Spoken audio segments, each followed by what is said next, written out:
essa carne. Não quis os templos que eu posso construir com as mãos. Me fez casa, eu sou morada, lugar de Deus que não está lá fora, mas sim mora dentro de mim. Abre a porta e ele entrou em casa. Estou em obras, essa morada um dia será perfeição.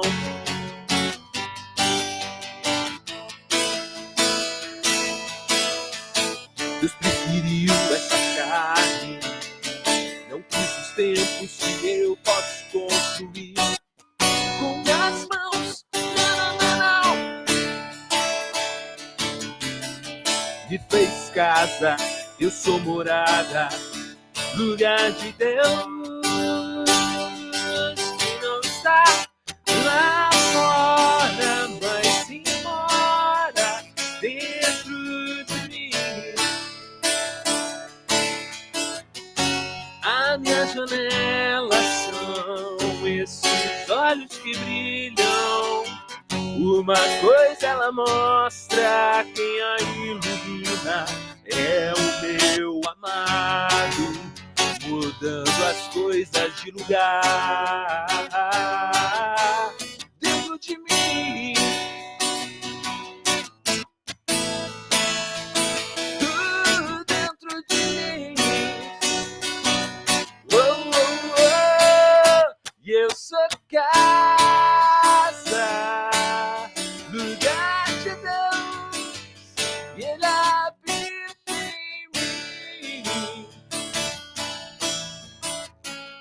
E eu sou casa, lugar de Deus, e Ele habita em mim. Lá fora é frio, lá fora é medo, é alto de monte, deserto, vazio. Morando em mim, tu me aqueces, me ensina a ser livre, Santo Espírito me enche de alegria.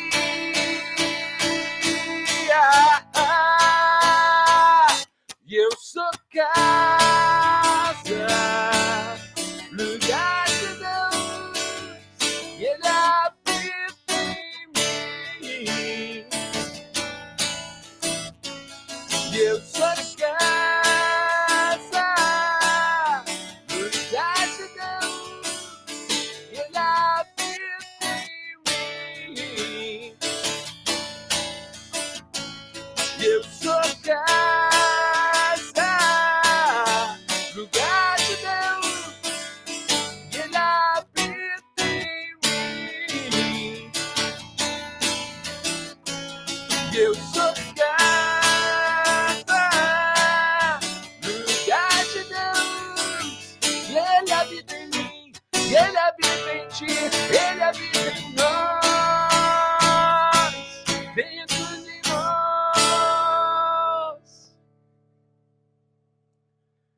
Senhor Jesus, queremos te agradecer essa oportunidade, Senhor, de estarmos reunidos como sua morada, Senhor, sua casa. O Senhor prometeu que onde nós nos reuníssemos, o Senhor estaria conosco. E nós nos alegramos pela tua presença. Nos alegramos porque o Senhor está conosco, porque o Senhor nos acompanha na missão, porque o Senhor nos acompanha no nosso dia a dia, porque o Senhor nos acompanha nas nossas reuniões. Te louvamos, Senhor, que esse seja um tempo de edificação, de aprendizado, para o louvor da tua glória, Senhor. É isso que nós te pedimos no nome de Jesus. Amém. Essa música a gente sempre toca, né? Casa, palavra antiga. É uma reflexão sobre a questão que a gente vai trabalhar hoje aqui, que é a questão do local do encontro com Deus, o local de conexão do ser humano com Deus. Eu vou pegar um texto aqui que o Douglas mencionou na mensagem dele 2 semanas atrás, e eu vou partir numa outra direção diferente da dele, é o Salmo 121. Vou ler aqui do 1 ao 8, né, o salmo todo, é um salmo curtinho. Olho para os montes e pergunto, de onde virá o meu socorro? O meu socorro vem do Senhor, que fez os céus e a terra. Ele não deixará que você tropece. Aquele que o protege não cochilará. Aquele que guarda Israel não cochila nem dorme. O Senhor é o seu protetor. O Senhor está ao seu lado com a sombra que o abriga. O sol não lhe fará mal de dia e nem a lua de noite. O Senhor o guarda de todo mal e protege a sua vida. O Senhor o guarda em tudo que você faz, agora e para sempre. A Bíblia narra a história de uma relação entre Deus e a humanidade. Talvez essa seja a maior dificuldade das pessoas em lidarem com o texto bíblico. Em geral, elas esperam que o texto bíblico conte a história do universo, a história da origem de tudo. A história. Então, quando a Bíblia está em descompasso com algum achado arqueológico ou com alguma descoberta histórica, isso coloca a fé das pessoas em colapso, porque elas pensam na Bíblia como um livro de história, história geral, história da humanidade, história do universo. Mas a Bíblia não se propõe a isso. Ela é um livro sobre a relação de Deus com a humanidade. E em todas as narrativas, existe uma metanarrativa, né, que atravessa toda a escritura, e ela é toda quebrada em pequenas histórias, né? Histórias curtas que contam episódios curtos e que formam uma narrativa maior, arcos, e que formam a metanarrativa que envolve toda a escritura, desde a criação do universo até a volta do Senhor Jesus, né? Que é a grande história, a grande narrativa. Nessas histórias todas, a gente vai ter basicamente 4 personagens que sempre vão aparecer. A gente vai ter Deus como o criador, a gente vai ter o mensageiro de Deus, que em algumas vezes vai ser um profeta, em outras vezes vai ser um rei, um general, às vezes vai ser um sacerdote, às vezes vai ser um juiz, mas em geral você tem essa figura de um mensageiro de Deus. Então, Deus, o seu mensageiro, a humanidade, que vai ser redimida, que vai ser alcançada, que vai ser resgatada por Deus através desse mensageiro, e você tem a figura do inimigo, que é aquele que vai tentar frustrar a missão do mensageiro. Então são esses 4 personagens sempre. Deus, o seu mensageiro, o alvo da mensagem e o inimigo tentando atrapalhar essa entrega dessa mensagem, a recepção dessa mensagem, a fé das pessoas nessa mensagem. No primeiro ato dessa narrativa, a gente sempre vai ter o encontro desse herói, desse mensageiro, com Deus. Esse herói geralmente está levando uma vida ordinária, vivendo, está plantando, está trabalhando, está cuidando do gado, está fazendo qualquer outra coisa cotidiana, coisas comuns. E de repente ele tem um encontro com Deus. Em teologia a gente chama esse encontro de epifania ou então de teofania. É o momento em que aquele homem comum, normal, se encontra com algo absolutamente sobrenatural, impossível de ser traduzido em palavras, ao ponto de que alguns desses encontros parecem uma psicodelia, né? Quando você vai ler Ezequiel narrando como é o encontro dele com Deus, é uma loucura. Tem olhos por toda parte, e asas, e anjos segurando o trono. Em Isaías também é dessa forma. Então, nessa estrutura, você vai encontrar os patriarcas passando por isso. Noé, Abraão, Isaac, Jacó, José, todos eles vão passar por esse momento. Levando suas vidas ordinárias, eles se encontram com o extraordinário. Depois você vai ter os profetas, você vai ter Moisés, Josué, Gideão, Samuel, Davi, Isaías, Amós, Eliseu, e por aí vai até chegar João Batista, Jesus, né? Até Jesus. O cenário em que acontece esse primeiro encontro é o que nós aprendemos chamar de lugar sagrado. Segundo o N.T. Wright, todo templo, todo lugar do encontro do homem com Deus é um horizonte. Um lugar onde o céu e a terra se encontram. Se você estiver num campo aberto e você olhar na direção do horizonte, parece que existe um ponto de encontro, um ponto de conexão entre céu e terra. E é disso que o N.T. Wright está falando. De longe, parece que existe um ponto em que a nuvem vai tocar o solo, né? Aqui é uma linha reta, assim, em que a nuvem toca o solo. Quando você olha para o mar, né, que é um descampado mais extenso, você vê o céu encontrando com o mar, né, lá na linha do horizonte. É claro que se você se deslocar na direção do horizonte, você vai perceber que isso é uma ilusão de ótica, porque você está muito longe que parece que as coisas estão se tocando. Na verdade, elas estão a centenas de quilômetros, as nuvens estão centenas de quilômetros acima do solo. Mas olhando de longe, elas parecem que estão se encontrando, né? Isso alguns vão chamar de horizonte utópico. É aquela conexão que parece que vai acontecer, mas ela, quanto mais você caminha, mais distante essa conexão está. Quanto mais você caminha na direção do horizonte, parece que o horizonte caminha para longe de você e você nunca alcança o horizonte. Essa é a ideia básica de utopia. A solução dos patriarcas para esse problema de nunca alcançar os céus foi ir atrás de Deus subindo montanhas, né? Foi no monte que Abraão subia para se encontrar com o Senhor. Moisés também fazia isso. Ele subia no monte e lá ele recebeu as tábuas dos 10 mandamentos escritas diretamente pelo dedo de Deus. Até mesmo o conceito do altar de sacrifício, ele remonta a essa ideia de conectar céu e terra.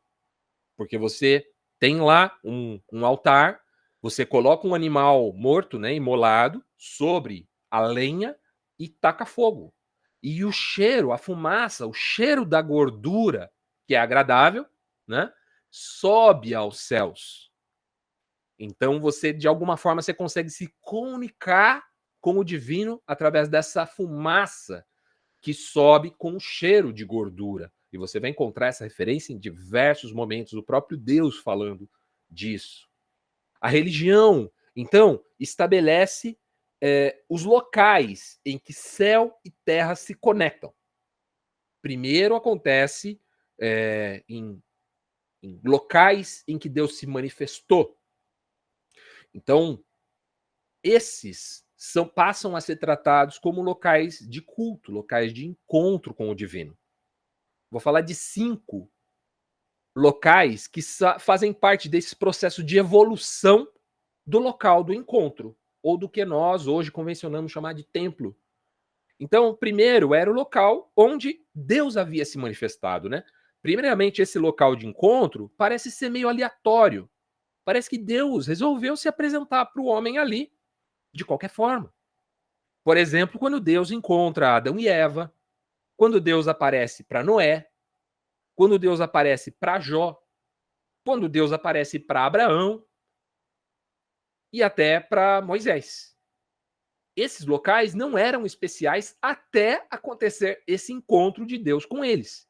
A partir desse encontro, esses locais passam a ser vistos como locais sagrados. Êxodo 3, de 1 a 6, fala do encontro de Moisés com Deus, o primeiro encontro de Moisés com Deus, né? Certo dia, Moisés estava cuidando do rebanho do seu sogro Jetro, sacerdote de Midian, e ele levou o rebanho para o deserto até chegar ao Sinai. Interessante é que o verso 1 fala Sinai, o monte de Deus. É claro que o autor, quando escreve Sinai, o monte de Deus, ele fala isso porque ele já conhece a história que iria acontecer depois. Mas Moisés, nesse momento, Sinai não era o monte de Deus, era um monte qualquer, onde ele levou os animais ali, o rebanho do seu sogro, para pastar. Ali o anjo do Senhor lhe apareceu no fogo que ardia no meio de um arbusto, a famosa sarça, né? Moisés olhou admirado, pois embora o arbusto estivesse envolto em chamas, e o fogo não o consumia. Que coisa espantosa, pensou ele. Por que o fogo não consome o arbusto? Eu preciso ver isso de perto. Quando o Senhor viu Moisés se aproximar para observar melhor, Deus chamou do meio do arbusto: Moisés, Moisés. Aqui estou, respondeu ele. Não se aproxime mais, o Senhor advertiu. Tire as sandálias, pois você está pisando numa terra santa. Eu sou o Deus de seu pai, o Deus de Abraão, o Deus de Isaac e o Deus de Jacó. Quando Moisés ouviu isso, cobriu o rosto, porque teve medo de olhar para Deus. Aquele era um local ordinário, um local comum. E Deus se manifesta ali, e a partir daquele momento, Deus diz a Moisés: esse lugar é sagrado. Tira a sandália para pisar aqui. Depois dessas experiências, os locais que eram ordinários, que eram comuns, foram construídos altares. E geralmente esses altares era só um amontoado de pedra.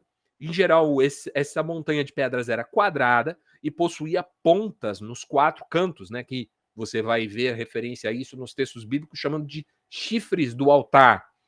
Esses chifres do altar provavelmente serviam para que a lenha, a fogueira, né, que você montava em cima do altar, ficasse contida em cima do altar, não caísse de lá. Então você tinha essas 4 pontas ou 4 chifres do altar ali como um acessório. Então esse é o primeiro objeto, vamos dizer assim, utilizado para culto. Então, primeiro você tem os locais de encontro com Deus, depois esses locais de encontro evoluem para altares de sacrifício. Gideão, por exemplo, viveu num tempo que os midianitas oprimiam os judeus. Olha que interessante. Moisés, que a gente acabou de ler, o sogro dele era midianita. Os midianitas eram descendentes de um outro filho de Abraão, não Isaac, um outro filho que veio depois, porque quando Sara morreu, Abraão se casou novamente e teve mais um filho, e que geraram esse povo de Midian. Moisés casou-se com uma midianita, né? Por isso fala aqui que era Zípora, por isso que fala aqui do seu sogro Jetro. Gideão viveu um outro tempo em que os midianitas eram o povo opressor de Israel. O seu pai, Joás, fez um templo a Baal, um altar a Baal. E ao lado desse altar a Baal havia um poste ídolo dedicado à deusa Azerá.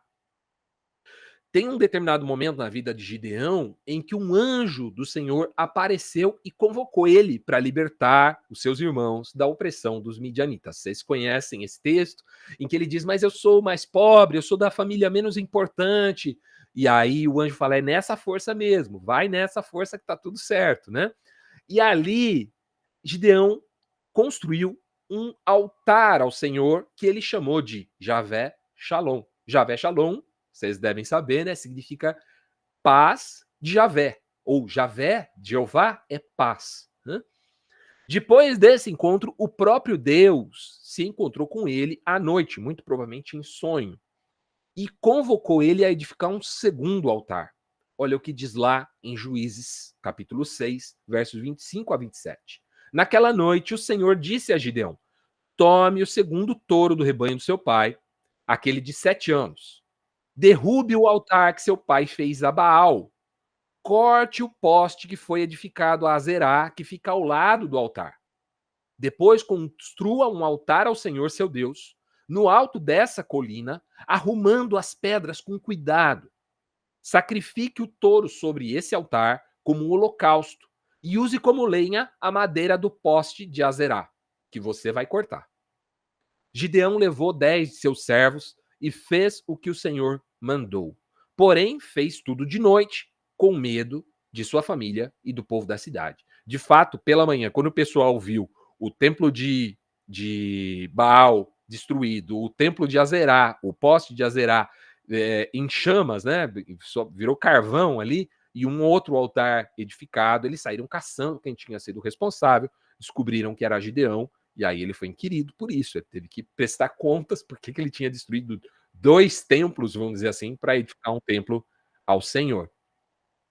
A evolução natural desses locais de encontro é que eles se tornassem altares. E esses sacrifícios que eram oferecidos nesses altares fariam subir essa fumaça, certo? Como eu disse, o cheiro de gordura chegaria ao céu e faria essa conexão entre a terra e o céu. Você percebe que até aqui é sobre uma colina, né? Que Deus manda Gideão construir esse altar ao Senhor. Então, o extraordinário se encontra com o ordinário, o profano se encontra com o sagrado. Terceira etapa dessa evolução dos locais de culto acontece com os tabernáculos. Se, por um lado, os montes e os altares representam o homem subindo para se encontrar com Deus, ou mandando fumaça para o alto, né, para se conectar, se comunicar com Deus, ou seja, a terra é que sobe até os céus. Você está vendo o horizonte e você tem uma montanha no meio desse horizonte, então você sobe a essa montanha que você vai estar mais próximo do céu. O tabernáculo é o caminho contrário. O tabernáculo é Deus quem desce na forma de uma nuvem na tenda do encontro, a tenda de Moisés. O tabernáculo que foi feito por Moisés ali deveria ficar no meio do acampamento do povo e não isolado numa montanha onde o homem subiria para se encontrar com Deus. O sentido é o oposto. As 12 tribos de Israel acampavam em barracas em forma de círculo e no meio desse círculo você tinha o tabernáculo onde Deus descia. Percebe a diferença? Um é um movimento de baixo para cima. O outro é um movimento de cima para baixo.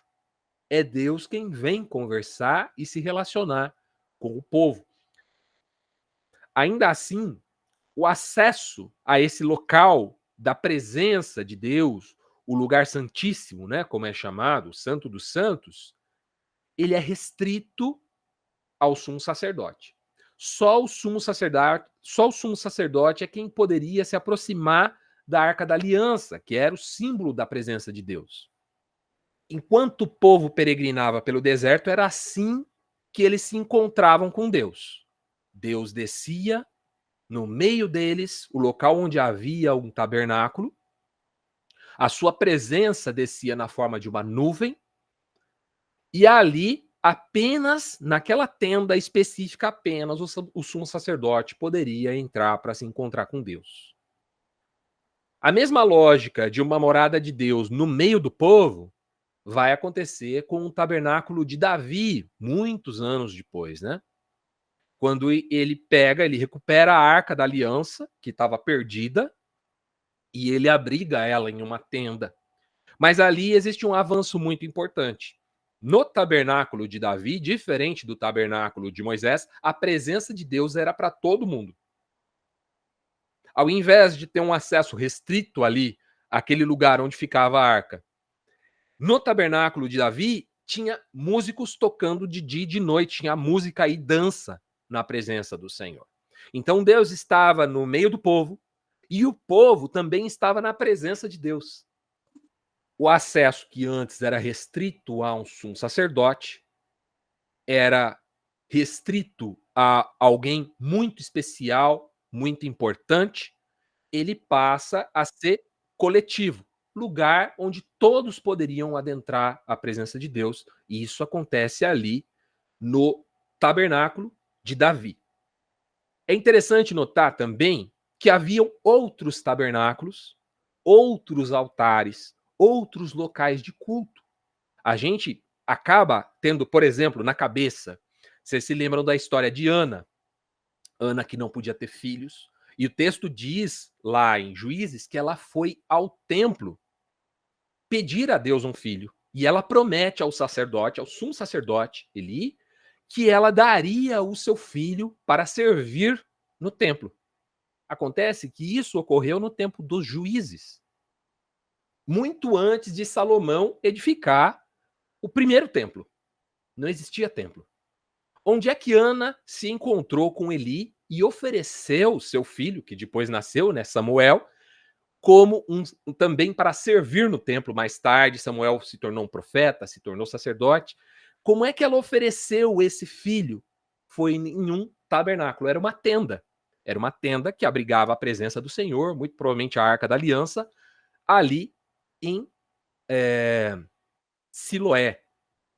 Essa Arca da Aliança ficou ali por 370 anos.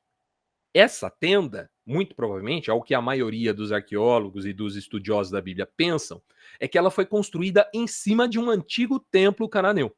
E ali você tinha uma estrutura de tenda, de barraca, né?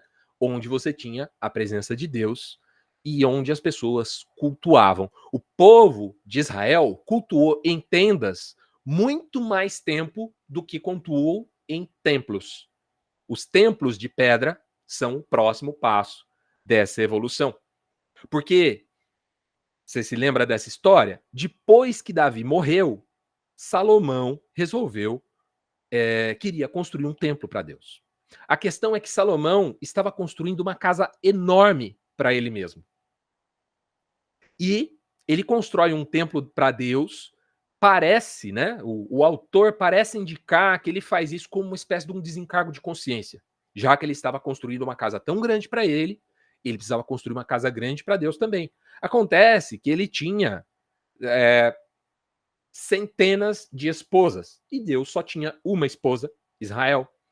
Então, a casa de Deus era metade, exatamente metade do tamanho da casa de Salomão.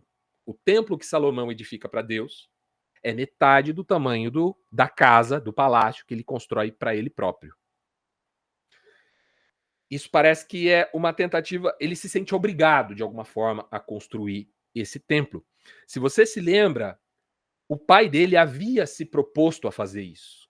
Havia colocado essa ideia e compartilhou essa ideia com o próprio Samuel, que a gente falou agora há pouco. E parece que Deus não gostou muito dessa ideia. Deus diz assim ao profeta, 2 Samuel 7, 5-7. Vá e diga ao meu servo Davi que assim diz o Senhor. Acaso cabe a você construir uma casa para eu habitar? Desde o dia em que eu tirei os israelitas do Egito até hoje, nunca morei numa casa. Sempre acompanhei o povo de um lugar para outro numa tenda, num tabernáculo. E, no entanto, onde quer que eu tenha ido com os israelitas, nunca me queixei às tribos de Israel e aos pastores do meu povo. Nunca lhes perguntei, por que não construir uma casa para mim, um palácio ou uma casa de cedro? Percebe que Deus está deixando muito claro que um templo para ele não era o seu propósito. Ele não tem interesse que fosse edificado um templo em sua honra.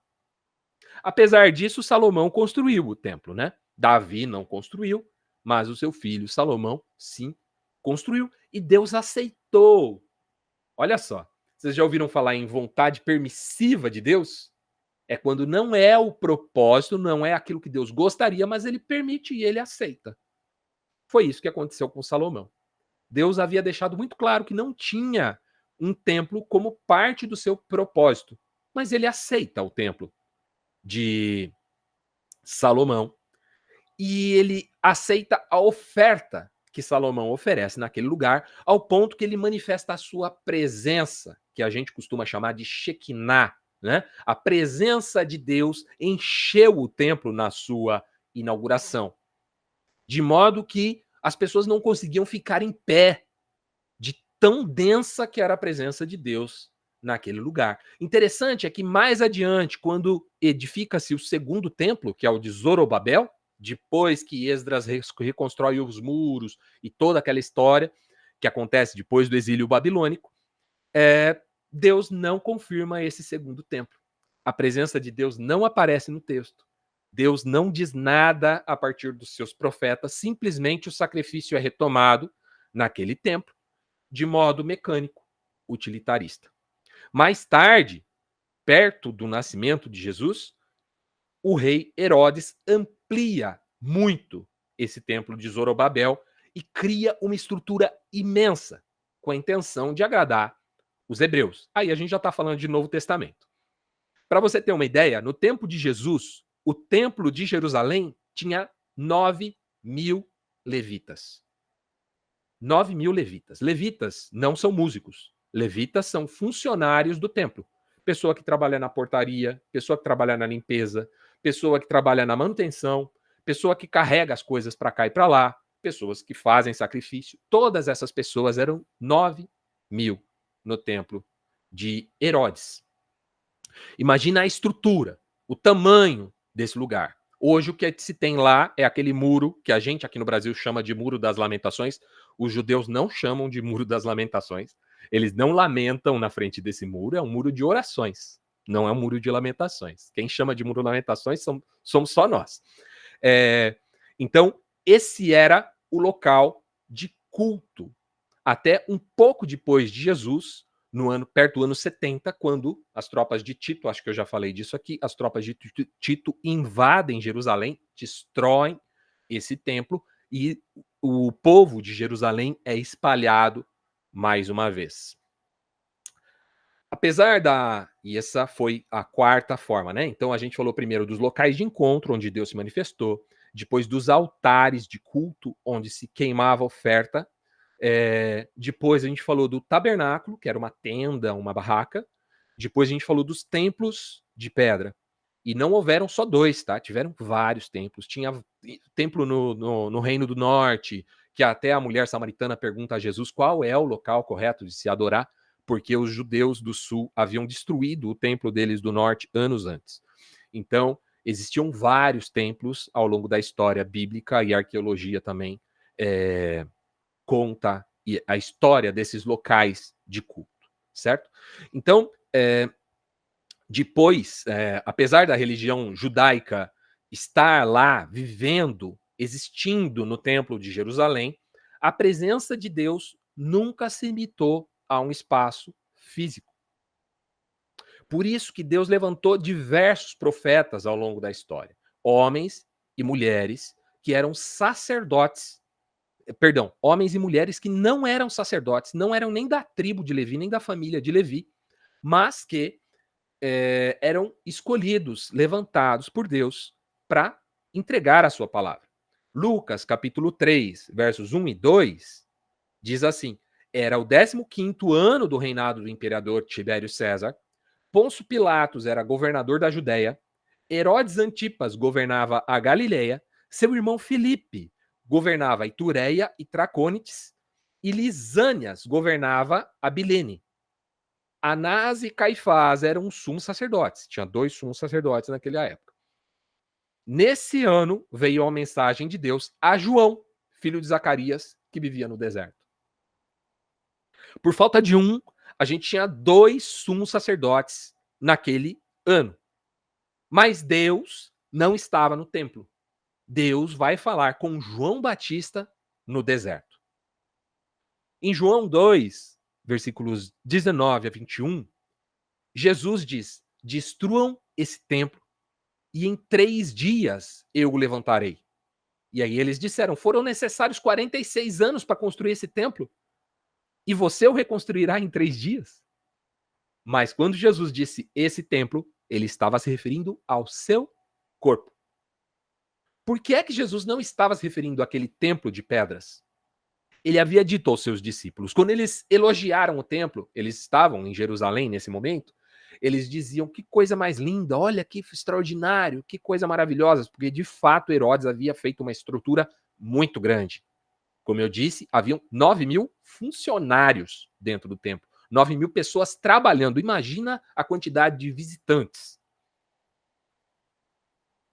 E Jesus respondeu a eles que não sobraria pedra sobre pedra.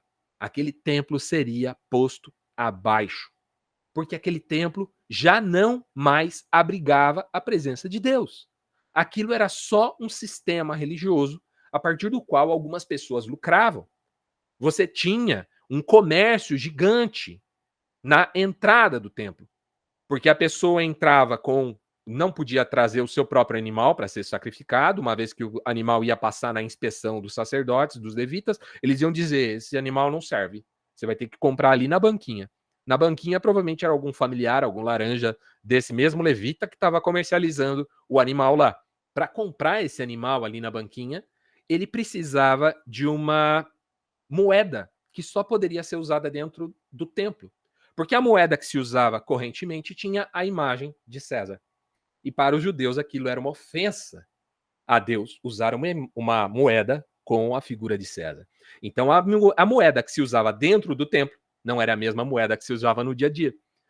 E para fazer essa troca, eles tinham que arcar com o câmbio, a troca dessa moeda.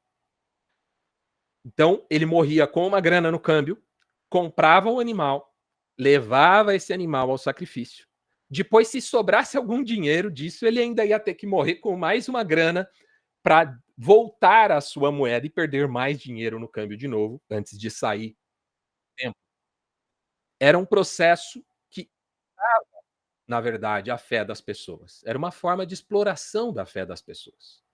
Não era aquilo que Deus se agradava. Nesse ambiente de templo, Jesus, quando entra nesse lugar, ele faz um azorrague, que era um chicote de pontas e pedaços de pedra, e ele sai chicoteando as bancas desses cambistas que lucravam em cima da fé das pessoas. A questão de Jesus não era com relação a sacrificar ou não sacrificar. A questão de Jesus era com relação a quem explorava a fé das pessoas para obter lucro. O problema é esse. O problema é tratar o ser humano como uma mercadoria, tratar a fé das pessoas como forma de obter lucro. Uma das principais acusações que levou Jesus à cruz foi exatamente essa, de que ele disse que iria destruir o templo. Está lá em Marcos 14, versículo 58. Aqueles que estão acusando Jesus dizem: nós o ouvimos dizer, destruirei esse templo feito por mãos humanas, e em 3 dias construirei outro não feito por mãos humanas. Essa foi uma das principais acusações que levaram Jesus à cruz. Ele estava falando contra o templo, que eles consideravam sagrado, mas Jesus considerava uma forma de exploração. Não foi só Jesus quem morreu por se opor ao templo. Atos capítulo 7, versos 46 a 57. Estevão está fazendo o seu discurso. Na verdade, ele está fazendo, em tese, deveria ser a sua defesa, mas ao invés de se defender, ele defende aquilo que acredita, mesmo sabendo que isso o levaria à morte. Ele diz assim, a partir do Atos 7, a partir do verso 46. Davi encontrou favor diante de Deus e pediu para construir um templo permanente para Deus de Jacó. Foi aquilo que a gente narrou ali atrás, né? Mas Salomão foi que o construiu. O Altíssimo, porém, não habita em templos feitos por mãos humanas. Como diz o profeta, ele vai citar Isaías: o céu é o meu trono e a terra é o suporte dos meus pés. Acaso construiriam para mim um templo assim tão bom? Diz o Senhor. Que lugar de descanso vocês poderiam me fazer? Acaso não foram as minhas mãos que criaram o céu e a terra? Povo teimoso. Vocês têm o coração incircuncidado. Essa era uma ofensa da época, né? Chamar o outro de incircuncidado. Vocês têm o coração incircuncidado e são surdos para a verdade. Resistirão para sempre ao Espírito Santo? Foi o que seus antepassados fizeram e vocês também fazem. Que profeta seus antepassados não perseguiram? Mataram até aqueles que predisseram a vinda do justo, Jesus. A quem vocês traíram e assassinaram. Vocês desobedeceram à lei de Deus, embora tenham recebido das mãos de anjos. Os líderes judeus se enfureceram com a acusação de Estevão e rangeram os dentes contra ele. Mas Estevão, cheio do Espírito Santo, olhou firmemente para o céu e viu a glória de Deus. Viu Jesus em pé, num lugar de honra, à direita de Deus. Olhem, disse ele, vejo os céus abertos e o Filho do Homem em pé, no lugar de honra, à direita de Deus. E eles tamparam os ouvidos aos gritos, lançaram-se contra ele. Foi aí que Estevão morreu. Concluindo, tem uma clara progressão na compreensão do local de culto. Aquilo que nós chamamos de revelação progressiva. Então, Deus vai se revelando cada vez de forma mais profunda. Então, ele começa com os locais em que ele se encontra com homens e mulheres especiais e os convida a um ministério. Aquilo que eu falei lá no nosso primeiro momento, né? O momento em que Deus elege os seus mensageiros e os envia a pregar uma mensagem. Então, você tem os locais de encontro primeiro. Depois você tem os altares, que era onde se sacrificava, e a fumaça dos animais, esse aroma agradável, chegava aos céus como uma forma de comunicar com aquilo que é sagrado. Então, você colocava fogo na oferta para que esse cheiro, esse aroma agradável chegasse ao céu como um presente entregue ao divino, aquilo que é espiritual, aquilo que é celestial. Então você conectava o céu e a terra, de baixo para cima. Então você tem os tabernáculos, que são as tendas onde Deus desce com a sua presença. É o sentido oposto. Primeiro você tem o altar, onde a conexão é de baixo para cima. Depois você tem os tabernáculos, onde Deus habita, e Deus desce e habita no meio do seu povo. E no caso de Davi, onde todo o povo pode se apresentar e se achegar à presença do próprio Deus. Também como ali a gente citou o altar onde Ana vai pedir a Deus um filho e ela recebe de fato. Samuel nasce, né? Depois nós temos o templo de Salomão e os templos, demais templos que foram edificados de pedra mesmo, e que consistem também num local de adoração, de culto da presença de Deus. Nesses templos também vai se oferecer sacrifício com esse mesmo significado, de conectar o terreno, o ordinário, o natural, com o sobrenatural, com o divino, com o espiritual. Por último, nós temos um último local de culto. O quinto local de culto é a cruz. A cruz é o último lugar sagrado. É o local mais sagrado de todos, porque ali está o verdadeiro templo, ali está o verdadeiro sacerdote e ali está a verdadeira oferta. Todo templo, todo sacerdote e toda oferta são sombras de Jesus Cristo. Ele é o sacrifício perfeito. Ele é o cordeiro sem defeito que é entregue a Deus por oferta pelos pecados de todos. Jesus é o nosso horizonte. É nele que se conecta céu e terra. Jesus, 100% homem, 100% Deus. Ele é o único mediador entre Deus e os homens. Ele é o próprio Deus encarnado como um ser humano. João 1, versos de 9 a 14, João, o discípulo amado, vai escrever assim: aquele que é a verdadeira luz, que ilumina todos, estava chegando ao mundo. Ele está falando de Jesus.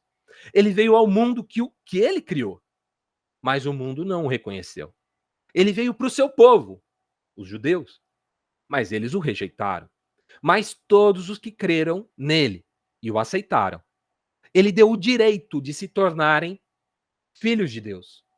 Eles não nasceram segundo a ordem natural, nem como resultado da paixão ou da vontade humana, mas nasceram de Deus. Esse é o novo nascimento que Jesus explicou para Nicodemos, né? Assim a palavra se tornou um ser humano, carne, osso, e habitou entre nós. Essa palavra habitou fez a sua tenda, fez o seu tabernáculo. Aí, em algumas traduções, você vai encontrar tabernaculou entre nós, porque é isso. É tipo, ele acampou no meio de nós, com a sua tenda. A tenda passa a ideia de uma habitação provisória, porque essa presença de Jesus, ela ainda não é plena e completa como será na sua volta. É aquilo que nós sempre insistimos aqui, a visão teológica, escatológica do já e ainda não. Ele já está manifesto, mas não em sua plenitude como será.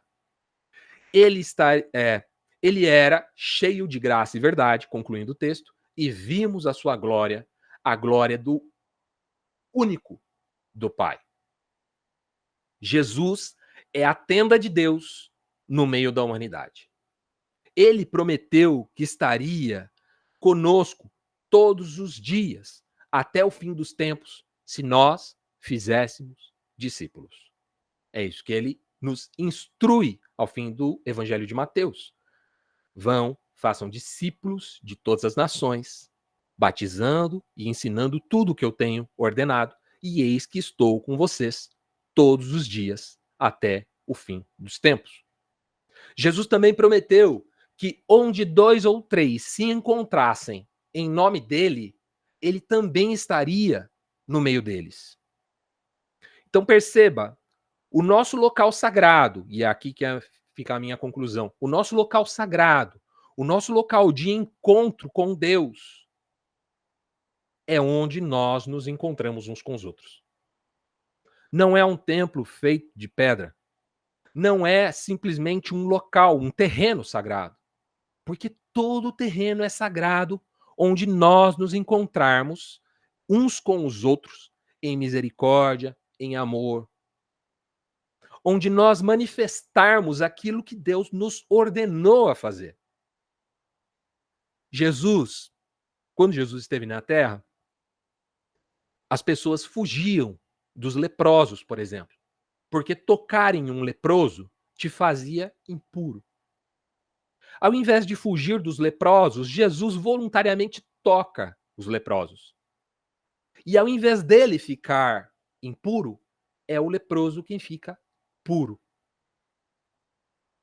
É esse poder que Jesus sopra sobre os seus discípulos e diz: vão agora, expulsem demônios, libertem os oprimidos, curem os doentes e anunciem que o reino de Deus chegou. Essa é a missão da igreja até hoje, ou deveria ser a missão da igreja até hoje. Nós não estamos aqui para nos isolar e não tocar naquilo que não é sagrado. Pelo contrário, nós estamos aqui para tocar em coisas profanas e elas se tornarem sagradas, santificadas, benditas. Não fuja de uma pessoa doente. Não fuja de uma pessoa deprimida. Não fuja de uma pessoa que te faz mal. O que Jesus nos ensina é a nos relacionar não só nos ambientes em que estamos confortáveis, mas também onde estamos desconfortáveis. E ao tocar esse ambiente, ao tocar essa realidade, a gente pode manifestar a presença do próprio Deus ali.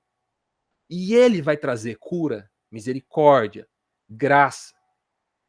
Não porque as nossas mãos são muito especiais, mas porque ele é. E é ele quem opera.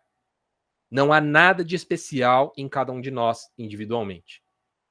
Mas o Espírito Santo pode agir através daqueles que se dispõem a serem servos de Deus.